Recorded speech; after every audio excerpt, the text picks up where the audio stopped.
take the chance, give it your all. Worst case scenario, it doesn't work.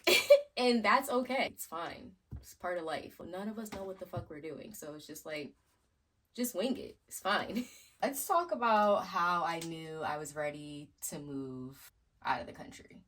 A lot of people ask me this question and they're like, when I tell them that I'm moving to Colombia, the first thing that they say is like, wow, like, are you going there with somebody? You know somebody there, or you have a boyfriend there? And I'm just like, no, I'm going by myself. And I also feel like a lot of people project their fears onto me. I didn't know. I literally had to ask ChatGPT, what is this feeling that I feel when people ask me and they make me feel nervous about the move? But I feel like people kind of project their fears onto me because they're like, wow, that's so far. And like, are you sure you're going to be okay? And like, what are you going to do about this? And I'm just like, I don't know, but I'm going to figure it out. So for me, I personally have always said that I want to live out of the country.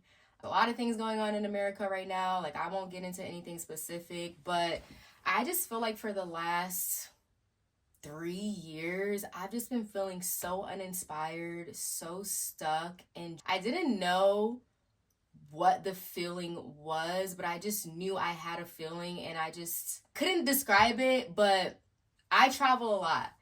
When I travel, I feel so much lighter. I feel like my mental health is just happier, and I think it's important to listen to those feelings. And not just like a travel high. It's just like a feeling that I get when I step off the plane somewhere else versus when I step off the plane in America. When I come home, it just feels so heavy. And I take that feeling very personally. So I currently live in Atlanta, Georgia, and I've really loved being here. And I feel like over time that feeling has gone away.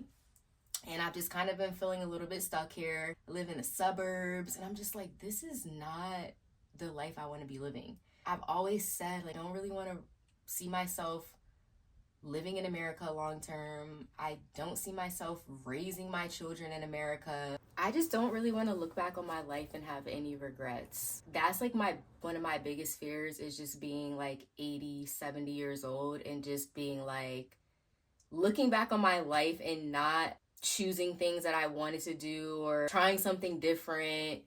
I don't know. I don't want to be 80 years old and just like saying to myself, damn, I wish I would have done this, or I wish I would have done that.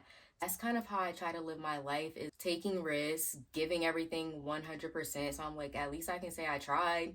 And if I failed, then I just fell. And at least I know, like, I'd rather take a risk and potentially open myself up to something so much greater versus being scared, being stuck because of silly reasons and not making a change when my literal soul is telling me that, girl, it's time to go. America is always going to be here. I've been here my whole entire life, so it's just like, why not just try something different? And worst case scenario, if it doesn't work out, I just come back.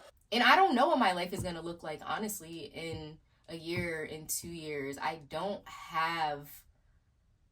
have a general plan, you know, but I don't have this like, oh, I'm going to do this and then I'm going to go here and then my life's going to look like this. I just know the type of feeling that I want to have, and I know that I'm just not getting it here in America. So yeah, I'm listening to a feeling, I'm going on a whim, I'm trusting the process, and yeah, I'm going to be okay.